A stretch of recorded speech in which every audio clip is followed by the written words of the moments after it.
Bismillahirrahmanirrahim. Assalamualaikum warahmatullahi wabarakatuh. Para jamaah sekalian yang insya Allah dimuliakan oleh Allah Subhanahu Wa Taala, kawan-kawan Telkom yang berbahagia. Insya Allah pada kali ini kita akan membahas tentang kalimat yang paling tinggi, yang paling berat di sisi Allah Subhanahu Wa Taala timbangannya, yaitu kalimat La ilaha illallah. Ini adalah kalimat yang luar biasa yang Allah jamin barang siapa di akhir hayatnya mengucapkan kalimat la ilaha illallah dakhalal jannah, maka dia akan masuk surga. Nah, tentunya kalau sekarang kita membaca kalimat la ilaha illallah itu sangat mudah ya. Tapi nanti ketika sakaratul maut, nah itu tidak semudah kita sekarang membaca kalimat la ilaha illallah. Ya, tergantung seberapa sering kita melafazkan kalimat itu dan seberapa dalam keyakinan kita terhadap kalimat itu dan seberapa banyak amal kita yang didasarkan pada kalimat itu. Nah, para jemaah sekalian,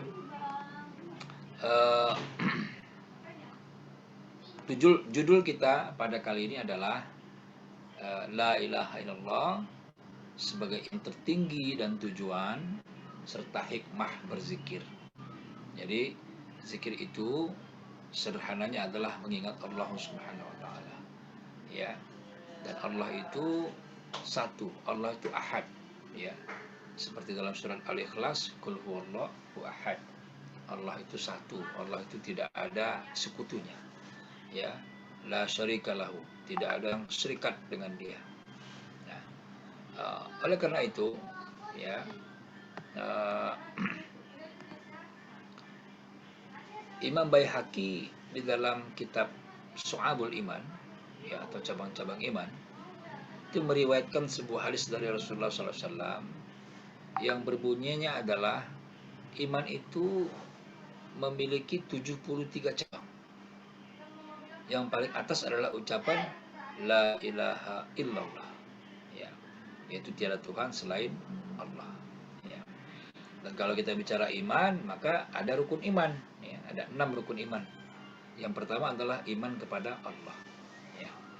Tidak disebut orang yang Islam, tidak disebut orang yang iman apabila dia tidak beriman kepada Allah yang ahad, Allah yang esa, ya. Nah, maknanya amal atau perbuatan apapun yang dilakukan oleh seorang hamba tidak akan ada nilainya bila tidak didahului dan atau diawali dengan iman kepada Allah, ya. Jadi kalau kita berbuat baik tapi tanpa dasar keimanan, maka nilainya sedikit, ya, atau bahkan nilainya 0 atau 0 di sisi Allah, ya. Meskipun di sisi manusia ada nilainya. Dengan demikian, la ilaha illallah merupakan keimanan penentu semua amal, ya. Oleh karena itu, iman ini merupakan fondasi, dasar, ya. Dan di dalam Al-Qur'an disebut kalimat thayyibah, ya. La ilaha illallah ini disebut dengan kalimat thayyibah. Kalimat thayyibah ini adalah kata-kata yang baik, ya. Kalimat itu adalah kata, thayyibah itu adalah yang baik, ya. Jadi kalimat thayyibah adalah kata-kata yang baik. Nah, iman ini harus dibuktikan dengan amal yang menjadi turunannya. Jadi rasa-rasanya kalau orang mengaku beriman tapi amalnya salah, berarti dia bukan orang yang beriman, ya. Nah, sejatinya orang yang beriman itu amalnya adalah soleh, ya, bukan amal-amal salah. Kenapa? Karena iman itu memiliki turunan yang namanya amal, ya. Nah, dalam Al-Quran Al-Karim itu menyebutkan bahwa perumpamaan kalimat thayyibah, ya, itu ada terdapat dalam surat Ibrahim ayat 24 sampai ayat 25, ya.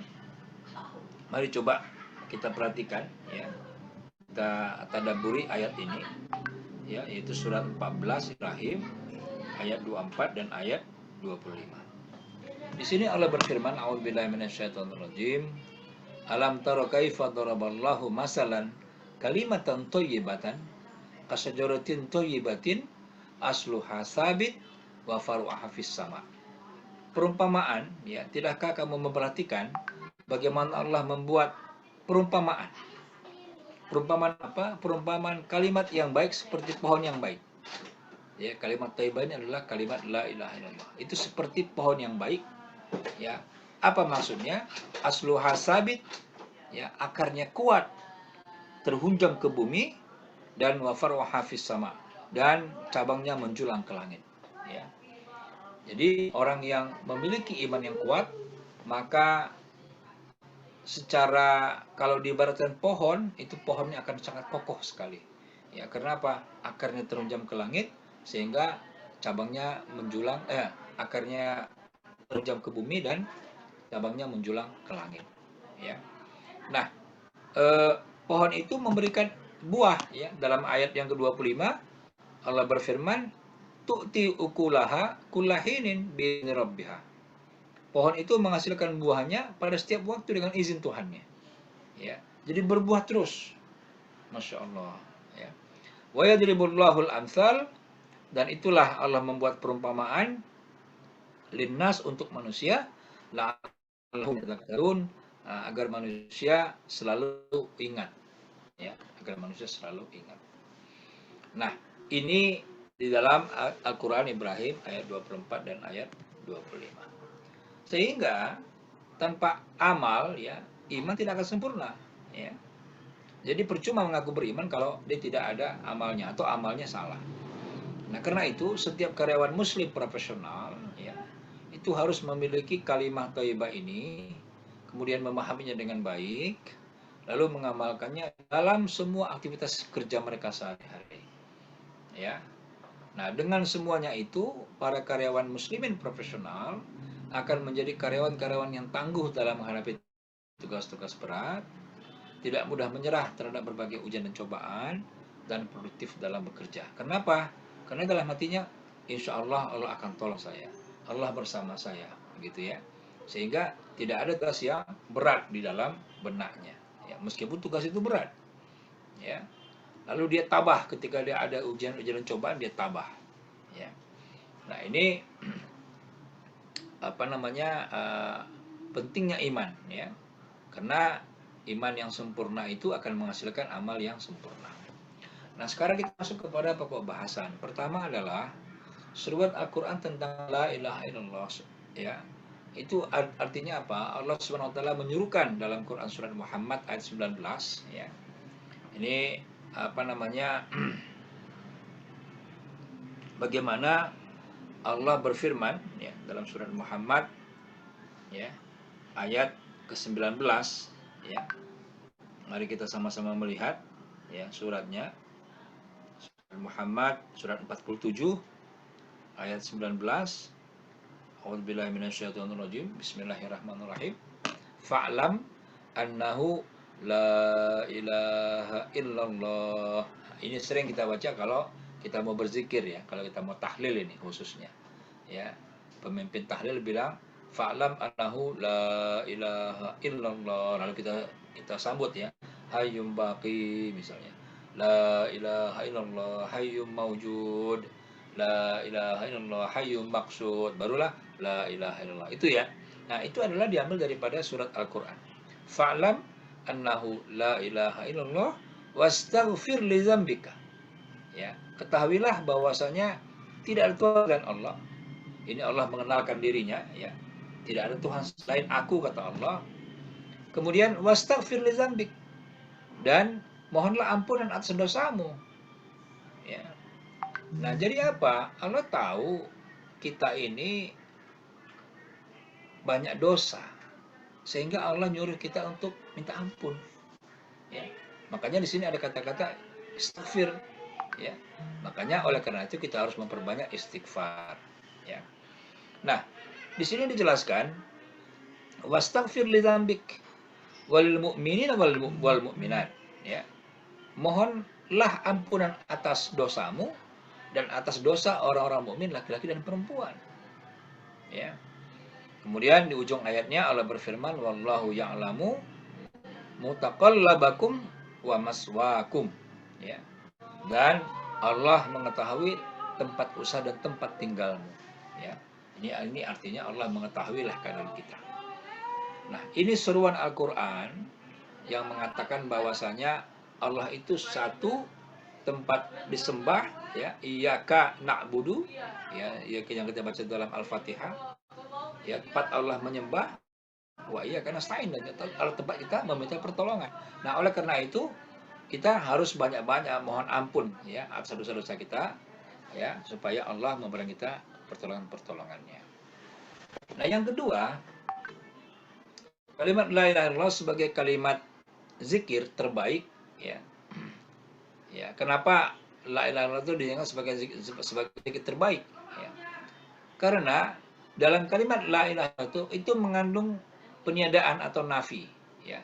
La itu tidak ada, ya. Kemudian dan isbat, penetapan, ya. Sehingga ini kemudian menjadi zikir, ya, menjadi zikir. Zikir nafi isbat namanya. La peniadaan, ya, nafi, kemudian isbat penetapan, ya. Nafi itu artinya menafikan semua ilah, semua tuhan-tuhan tidak ada, ya, dinafikan. Itu terletak pada kalimat la ilaha, itu adalah kalimat nafi. Kemudian isbatnya terletak pada kalimat illallah, ya. La ilaha illallah. Makanya kadang-kadang kalau orang itu berzikir, begitu dia bilang la ilaha, dia ke kiri, ya. La ilaha peniadaan, kemudian begitu illallah dia ke kanan. Illallah penetapan, ya. Nah, itu makanya kalau kita lihat orang itu berzikir, dia ke kiri ke kanan, ke kiri ke kanan, ya. La ilaha illallah, la ilaha illallah. Itu ada makna. Ya, maknanya adalah ketika kita bicara nafi atau peniadaan, kita ke kiri, tidak ada Tuhan, ya. Lalu penetapan ke kanan, yakin kita sekali illallah, kecuali Allah. Gitu. Sehingga seseorang yang berzikir dengan la ilaha illallah itu berarti sedang melakukan takhalli. Ya, takhalli itu artinya mengosongkan. Mengosongkan apa?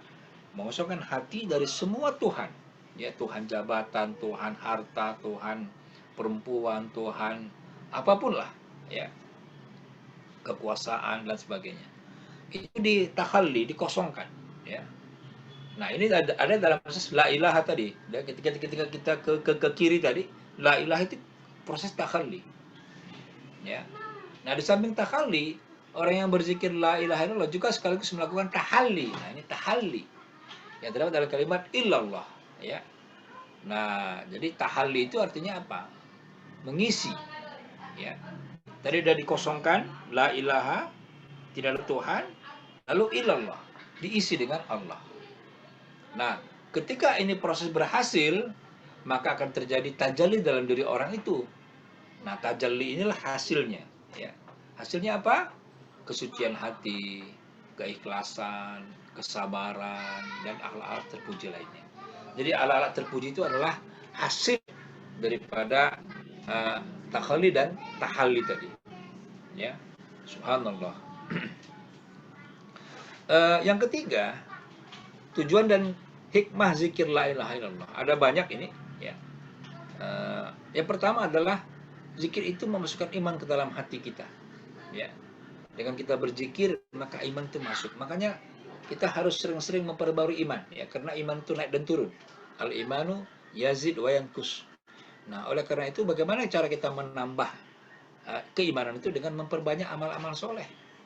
Bagaimana cara kita memperbanyak daripada meningkatkan iman adalah dengan meninggalkan larangan-larangan Allah, ya. Sehingga dengan kita berzikir selalu, ya, itu maka iman masuk ke dalam hati. Yang kedua, ini memperbarui iman, ya. Dalam hadisnya jadidu imanakum dengan kalimat la ilaha illallah, ya. Yang ketiga, zikir ini adalah membersihkan hati kita. Ya, hati kita ini kan kotor, ya, hari-hari kalau kita kadang-kadang kita kotori sendiri, ya. Seperti dalam surat Asy-Syams, ya. Qad aflaha man zakkaha wa qad khaba man dassaha. Sungguh beruntunglah orang yang terus-menerus membersihkan hatinya, kolbunya, dan sungguh merugilah orang yang terus-menerus mengotori kolbunya, mengotori hatinya, ya. Nah, dengan apa caranya kita membersihkan kolbu?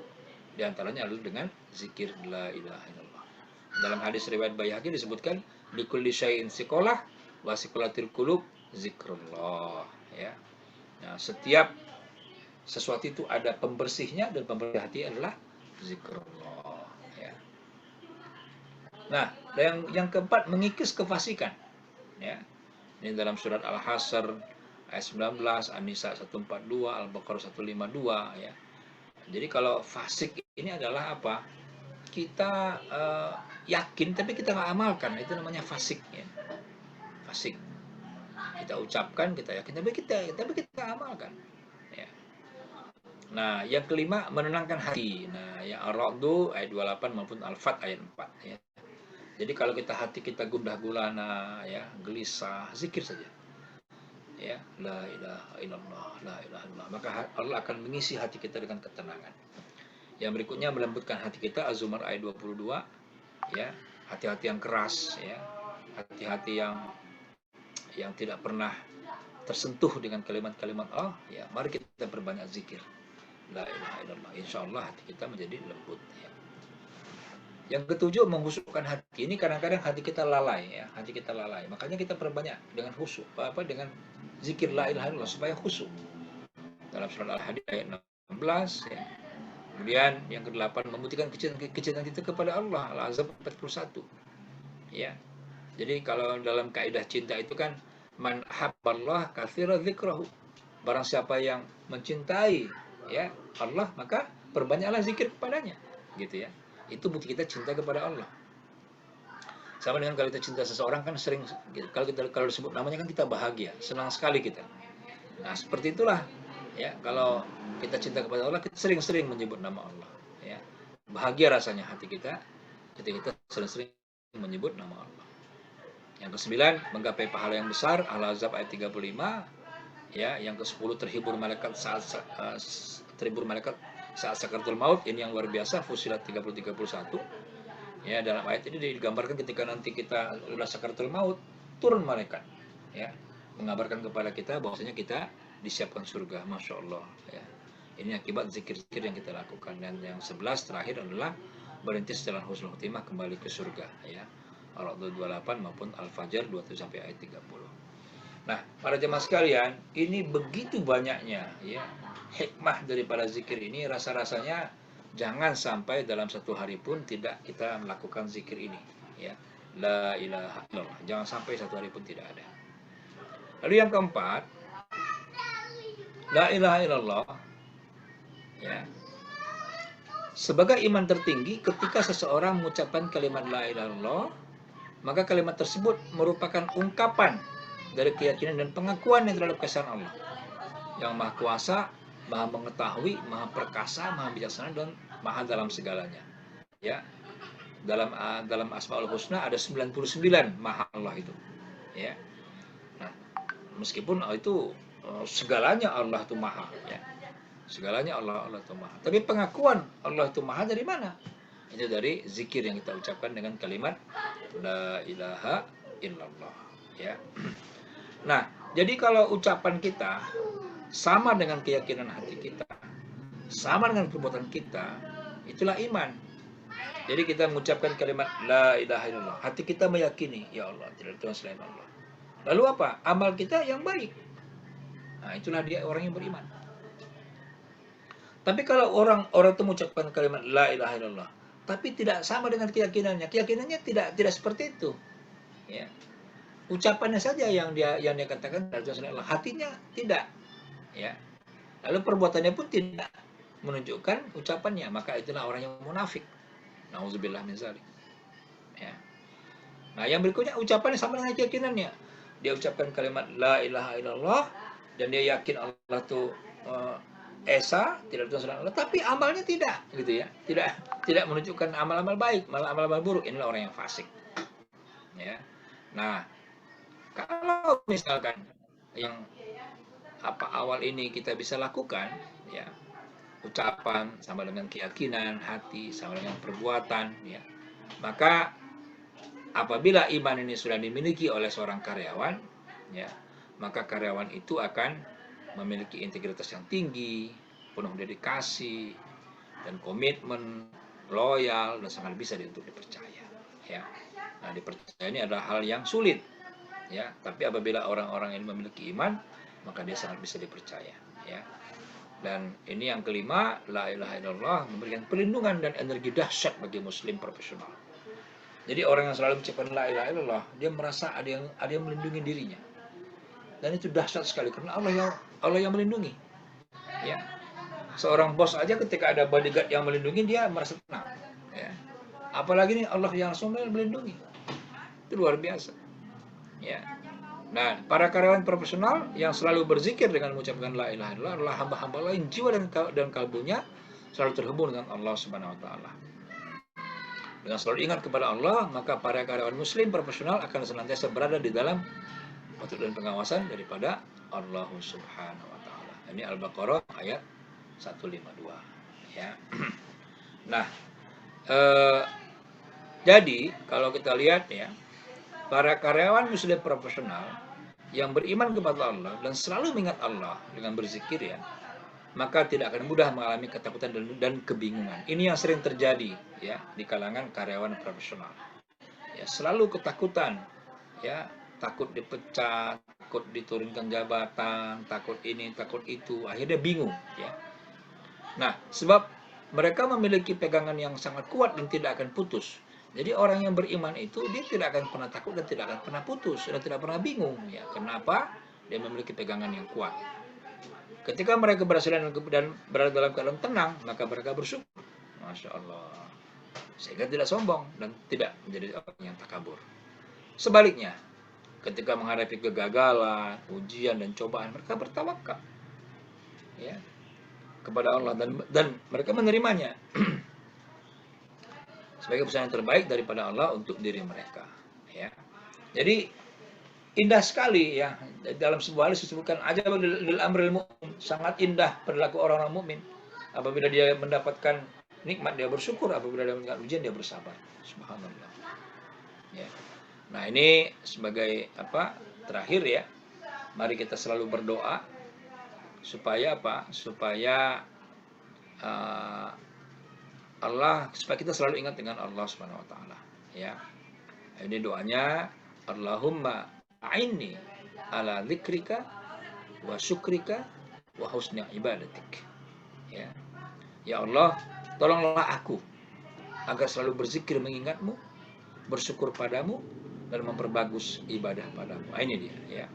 Jadi kita minta tolong kepada Allah untuk kita selalu diingatkan untuk kita bisa berzikir, kita bisa bersyukur dan kita memperbagus amal-amal ibadah kita. Ya, Allahumma a'inni ala dzikrika wa syukrika wa husni ibadatik. Allahumma a'inni ala dzikrika wa syukrika wa husni ibadatik. Ini kadang-kadang dibaca oleh orang di akhir sujudnya ya. Sebelum salam, sujudnya dia di sujud terakhir ya, pada rakaat terakhir sebelum salam itu dia baca. Allahumma a'inni ala dzikrika wa syukrika wa husni ibadatik. Nah, mudah-mudahan dengan kita selalu ingat kepada Allah, maka ada yang ngerem kita kalau kita berbuat yang tidak-tidak. Ya, karena dengan keyakinan kita kepada Allah, Allah akan memberikan kita perlindungan sehingga kita bisa menghadapi segala persoalan yang ada di kantor kita, di rumah kita, di keluarga kita ya, dengan arif, bijaksana dan insya Allah membawa hasil yang sangat-sangat baik. Demikian, mudah-mudahan bermanfaat. Mohon maaf atas segala kekurangan. Wabillahi taufiq wal hidayah. Assalamualaikum warahmatullahi wabarakatuh.